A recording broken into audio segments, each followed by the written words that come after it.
শতাব্দীর পর শতাব্দী ধরে মানুষের কৌতূহলের কেন্দ্রে ছিল ঊর্ধ্বাকাশ বা মহাকাশ। প্রাচীনকাল থেকে চলে আসা নিরন্তর গবেষণা যেন শেষ হবার নয়। আধুনিক বিজ্ঞানের কল্যাণে মানুষ এখন সৌরজগতের বাহিরে বাকি সৃষ্টিকে অবজার্ভ করতে শুরু করেছে। একটা সময় পৃথিবীকে এই মহাবিশ্বের কেন্দ্র মনে করা হলেও বর্তমানে আমরা জানতে পেরেছি পৃথিবী হচ্ছে এই মহাবিশ্বের অতি ক্ষুদ্র থেকে ক্ষুদ্রকার একটি বস্তু। সূর্যকে কেন্দ্র করে আবর্তন করা পৃথিবী সহ মোট 9টি গ্রহ ও 297টি উপগ্রহ নিয়ে আমাদের এই সৌরজগৎ। তবে সীমাহীন অশেষ মহাবিশ্বের তুলনায় এই জগৎ অতি ক্ষুদ্র। আজ আমরা ভ্রমণ করব এই মহাবিশ্বের শেষ সীমানা পর্যন্ত। দেখব কি রয়েছে এই মহাবিশ্বে এবং তা কতটা বিশাল ও প্রকাণ্ড। আমাদের কল্পনায় অঙ্কিত এক বিশেষ যানে প্রদক্ষিণ করব এই মহাবিশ্ব। আমাদের স্পেসশিপের গতি প্রথমে স্বাভাবিক হলেও ধীরে ধীরে তা আলোর গতি ধারণ করবে। চলুন না একই সাথে ঘুরে আসি বিশ্ব ব্রহ্মাণ্ড থেকে। আপনিও সঙ্গী হতে পারেন এই যাত্রায়। ভয় নেই, আমরা আবার ফিরে আসবো এই ধরাধামে। প্রথমে আমরা সৌরজগৎকে দেখব এবং ধীরে ধীরে সামনে এগোতে থাকব। সৌরজগৎ কি? সূর্যকে কেন্দ্র করে বা সূর্যের আলোর পরিধির মধ্যে যতগুলো গ্রহ ও উপগ্রহ তাদের নিজ নিজ কক্ষপথে ঘুরতে থাকে। আকারে যারা পৃথিবী থেকে বড় ও ছোট এই বিশাল অঞ্চলটিকে সৌরজগৎ বলে।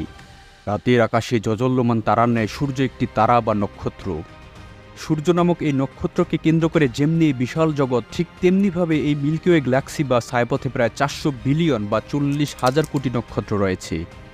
সূর্যের ন্যায় প্রতিটি নক্ষত্রকে বিভিন্ন গ্রহ উপগ্রহ তাদের নিজ নিজ কক্ষপথে আবর্তন করে চলেছে। আছে দানবাকৃতির ব্ল্যাক হোল ও নেবুলা। তবে এই গ্যালাক্সি ও মহাবিশ্বের আয়তনের তুলনায় অতি নগণ্য। কথা না বাড়িয়ে চলুন আমাদের স্পেসশিপকে চালু করা যাক।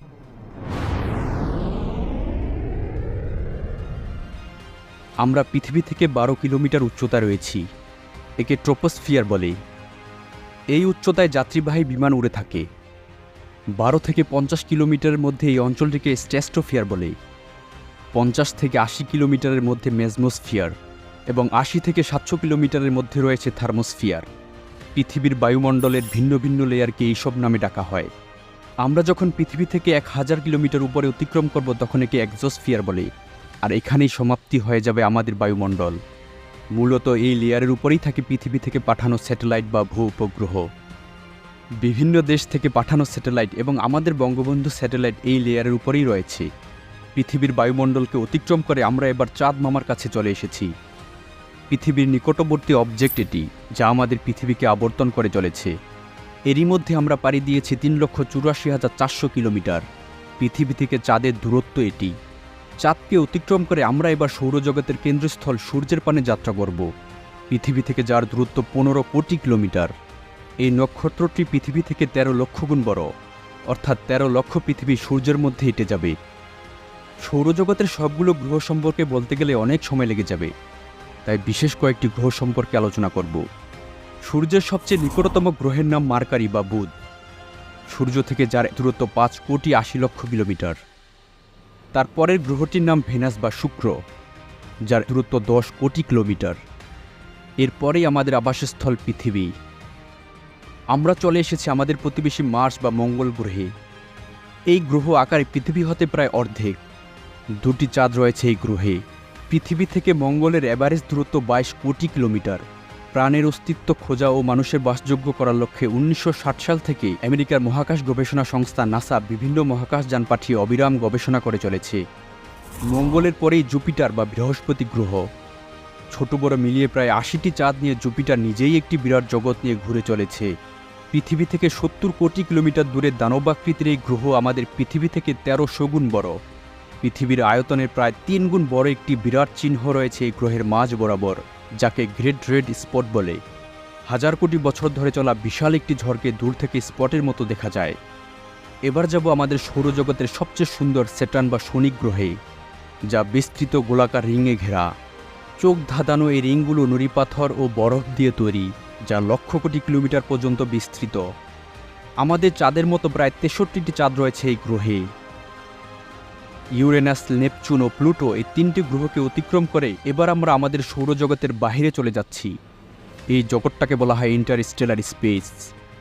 2টি নক্ষত্রের মাঝে অবস্থিত ফাঁকা অঞ্চলকে ইন্টারস্টেলার স্পেস বলা হয়।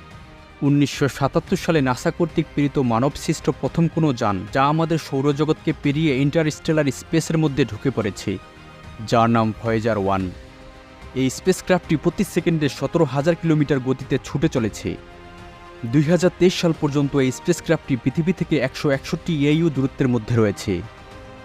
AU কি? পৃথিবী থেকে সূর্যের দূরত্বকে 1 AU ধরা হয়, অর্থাৎ প্রতি 15 কোটি কিলোমিটার সমান 1 AU বা অ্যাস্ট্রোনমিক্যাল ইউনিটস।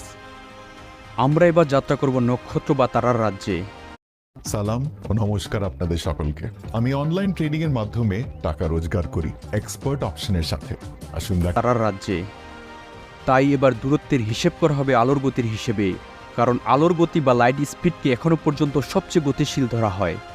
আলো সেকেন্ডে 3 লক্ষ কিলোমিটার পথ অতিক্রম করে, মিনিটে 1,80,00,000 কিলোমিটার, ঘন্টায় তা 108 কোটি কিলোমিটার এবং একদিনে 2600 কোটি কিলোমিটার পথ যেতে পারে। এই হিসেবে সূর্যের আলো পৃথিবীতে পৌঁছাতে সময় নেয় মাত্র 8 মিনিট 3 সেকেন্ড। এভাবে এক বছরে আলো যে পথ অতিক্রম করে তাকে 1 লাইট ইয়ার্স বলে। বছরে আলো 9 ট্রিলিয়ন বা 9 লক্ষ কোটি কিলোমিটার পথ অতিক্রম করে। আমরা এবার চলে যাচ্ছি আমাদের সূর্যের সবচেয়ে কাছের নক্ষত্রটির কাছে, যার নাম প্রক্সিমা সেঞ্চুরি। সূর্য থেকে এই নক্ষত্রটির দূরত্ব 4.3 লাইট ইয়ার্স, অর্থাৎ আলোর গতিতে এই নক্ষত্রটির কাছে পৌঁছাতে আমাদের 4.5 বছর সময় লাগবে। আমাদের গ্যালাক্সির মধ্যে ইউআই স্কুটি এখনও পর্যন্ত আবিষ্কৃত সবচেয়ে বড় নক্ষত্র, যা আমাদের থেকে 5,000 আলোকবর্ষ দূরে অবস্থিত। অর্থাৎ এই নক্ষত্র থেকে আলো আমাদের পৃথিবীতে পৌঁছাতে 5,000 বছর লাগবে। এই নক্ষত্র এত বিশাল যে এর এক প্রান্ত থেকে অন্য প্রান্তে আলো পৌঁছাতে 2 ঘন্টারও বেশি সময় লাগে। আমাদের এই বিশাল সূর্য এই নক্ষত্রের তুলনায় অতি ক্ষুদ্র। তা কতটা ক্ষুদ্র? এই নক্ষত্রের মাঝে 4 কোটি সূর্যকে ফিট করা যাবে এবং 6,52,000 বিলিয়ন পৃথিবী এই নক্ষত্রের মাঝে অনায়াসে ঢুকে যাবে। আমরা ছুটে চলেছি দূরে, বহু দূরে। অসংখ্য তারাকে অতিক্রম করে আমরা এবার আমাদের গ্যালাক্সির শেষ সীমায় পৌঁছেছি। এটি আমাদের হোম গ্যালাক্সি, বাংলায় যাকে বলে আকাশগঙ্গা, যা 1 লক্ষ আলোকবর্ষ জুড়ে বিস্তৃত। অর্থাৎ এই গ্যালাক্সির এক প্রান্ত থেকে অন্য প্রান্তে আলোর গতিতে পৌঁছাতে 1 লক্ষ বছর সময় লাগবে। এই অঞ্চলটির মধ্যে 4,000 কোটি নক্ষত্র এবং 2 লক্ষ কোটি গ্রহ রয়েছে, যা একটি সুপার ম্যাসিভ ব্ল্যাক হোলকে কেন্দ্র করে তার চারপাশে অনবরত ঘুরে চলেছে। এই অঞ্চলটিতে আরও আছে গ্যাস, ধুলা ও ডার্ক ম্যাটার বা নিকোষকালো অন্ধকার। আছে বিশাল আকৃতির ব্ল্যাক হোল ও নেবুলা। ব্ল্যাক হোল কি? যখন একটি নক্ষত্র সব জ্বালানি ফুরিয়ে তার আয়ুষ্কালের শেষ সীমায় পৌঁছায়, তখন এটি একটি ব্ল্যাক হোল বা কৃষ্ণ গহ্বরে রূপান্তরিত হয় এবং তার চারপাশে সব কিছুকে তার নিজের দিকে টানতে থাকে। 2019 সালে ইভেন্ট হরাইজন নামে টেলিস্কোপ দিয়ে প্রথমবারের মতো একটি ব্ল্যাক হোলের ছবি তোলা হয়। নেবুলা, এক বিরাট আকারের ধুলার কুণ্ডলীকে নেবুলা বলা হয়। এই ধুলা কোনো তারা বা নক্ষত্রের ধ্বংসাবশেষ। নেবুলার মধ্যে ধুলার সাথে মিশে আছে গ্যাস, হাইড্রোজেন ও হিলিয়াম। পরবর্তীতে এই ধুলা থেকে নতুন একটি তারার জন্ম হবে। আবার আকৃতি ও রঙের ভেদে নেবুলাকে বিভিন্ন নামে ডাকা হয়। এবার আমরা আমাদের প্রতিবেশী গ্যালাক্সির কাছে চলে এসেছি। এর নাম অ্যান্ড্রোমিডা। মিল্কি ওয়ে থেকে অ্যান্ড্রোমিডা পৌঁছাতে আলোর গতিতে 25 লক্ষ বছর সময় লাগবে এবং এর আয়তন অনেকটা আমাদের মিল্কি ওয়ে গ্যালাক্সির সমান।